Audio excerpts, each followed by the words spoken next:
The disaster that is the Obamacare rollout continues. We just played you something the other day from various, I guess, MSNBC, CNN, all these women on those networks trying to sign up for Obamacare, log on, can't do it. Then came word yesterday that passwords had been erased. I mean, it is a mess. It is amateur hour. But here to describe it better and in detail is a man who's been doing an investigation for the Washington Examiner, Richard Pollock, who just wrote a piece, troubled Obamacare website wasn't tested until a week before the launch. Hey, Richard, how are you, sir?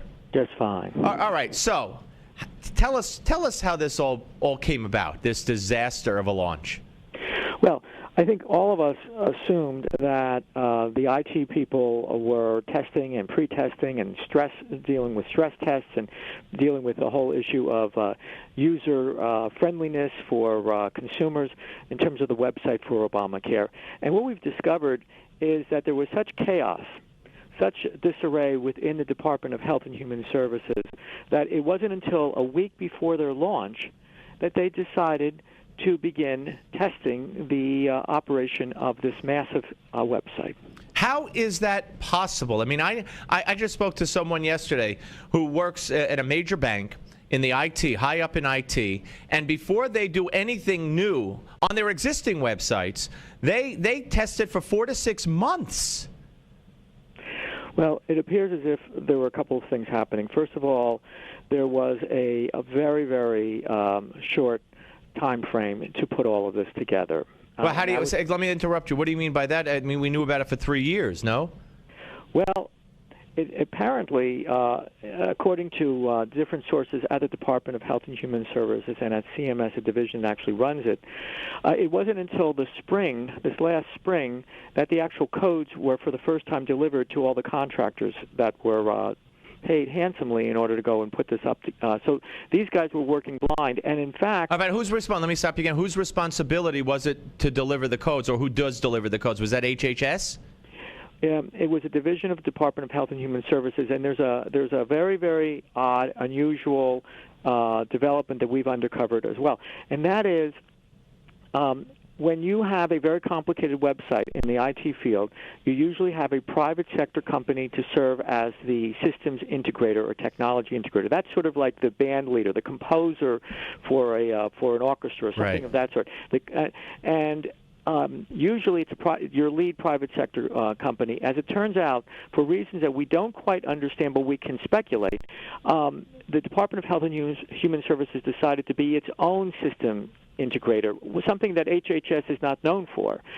So they were the ones who could control the speed with which requirements and specifications were issued, when codes were issued, etc. And they held back, we believe, for a number of reasons. One, we know that they held back because they didn't want to release a lot of information prior to the election in 2012. We also believe that they decided to become the technology integrator because they wanted to have 100% control. They were total control freaks. And we also are led to believe that this was something that was of great personal importance not only to the Secretary of HHS, but we also know that the White House was very interested. So political control over this entire thing trumped a lot of, in my belief at this point, the technical requirements in order to have an effective website for health insurance. We're talking to Richard Pollock of the Washington Examiner here on the Steve Malzberg Show. All right, where are we now? What is the estimated time of fixing this to the point where it's accessible? People can, with ease get on, like they could get on any other major website, in the world. What are the people saying that you've been talking to? They say it's between weeks or months, and this is a very serious problem because December 15th is a deadline in which to enroll or sign up for Obamacare.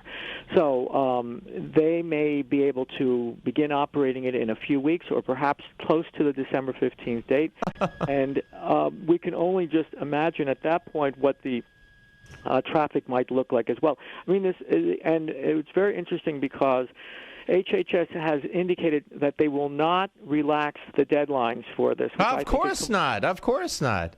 I mean, this is as Senator Max Barker said. A train wreck. he thought this was a train wreck. My friends, we are watching a train wreck now. I mean, how on earth, and this is going to be, by the way, coinciding with the next fight over the debt ceiling, and well, not the debt ceiling, but the government. One of them is around December 15th. I think it's the government being open. I think the debt ceiling's in February. So here again, now you're going to have Republicans saying, well, nobody could sign up. How you going to keep the individual mandate? How you going to find people that couldn't sign up unless Obama preempts that and says, we're having glitches, as he likes to call them, and they're as to be expected. So we're gonna relax it and postpone it 6 months or a year. One of those two things have to happen because you can't find people who can't sign up. That's right. I mean, I think that they are really heading over the cliff on this one. This is going. We're going to all be able to see in living color the implosion of the signature program of the president. I was reading this morning a meeting of the pro-Obamacare exchange leadership, and they were talking about how the private insurance program was broken. Well, ladies and gentlemen, we're actually seeing what happens when there's a public insurance program, and I think broken is probably the understatement concerning this. This is really a spectacular disaster. I don't think we've ever seen anything. Perhaps the last time we've seen anything like this was when those first rockets were being shot off Cape Canaveral in the late 1950s, early 1960s. We had a couple of disasters there, but really, I don't think we've ever seen anything like this. Richard Pollock, by the way, is the senior watchdog reporter for the Washington Examiner. So as the senior watchdog reporter, given everything you know and have uncovered and what you've said about when things might turn around and when we could expect something to possibly be fixed, I mean, there have been calls for Kathleen Sebelius to go. Would you say that's a fair request? I think that there are going to be a lot of calls for a lot of resignations across the board. I mean, this is we are all looking at the individuals who made up the leadership of this program at the Centers for Medicare and Medicaid Services, CMS, part of HHS. And I think that there will probably be calls for a good number of people to resign. We can just expect to see a whole range of House and Senate investigations, public hearings. I suspect that there may also be some other reviews by the General Accountability Office and others. So we're just at the start of this entire process. Yeah, I know we have hearings on Monday. Oversight Committee is going to try to get to the bottom of this. But you quoted in your piece, you quoted an IT consultant to the U.S. Defense Department, the IRS, and the Commerce Department, Charles Martin, who said, "I don't recall ever hearing that HHS was notably good at running big IT projects." So what do you think in the investigating that you've done when you talked about how they wanted to maintain political control and the White House wanted political control? For what reason, more so than other web launchings? I mean, political control, as you alluded to earlier, in what regard? Well, I think that we really need to go and figure out the trail that leads to the White House, and who the president had enjoyed a tremendous amount of personal relationships with people in Silicon Valley and in the tech community, and none of those people apparently are brought into this. Why they were not part of it, I don't know. But the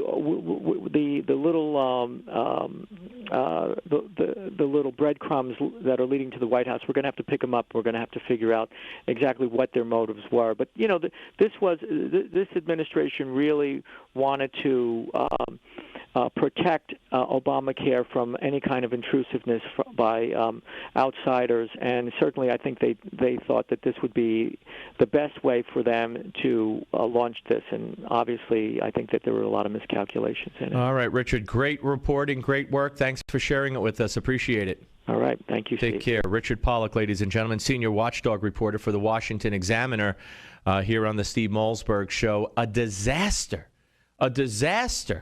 And what are the cable stations and the left-wing media talking about? Immigration reform, what's going to happen, how the Republicans could stop their infighting, how to get rid of the Tea Party, completely ignoring all of this. Folks, if you don't have health insurance and you've been trying to sign up and you can't get on, and this continues, as it stands now, you'll get fined because of the incompetence of Kathleen Sebelius and Barack Obama. Hey, simple. That's it in a nutshell, or as I like to say, the shell of a nut.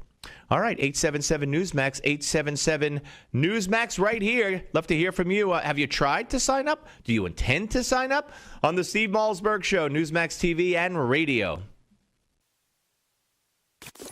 The Steve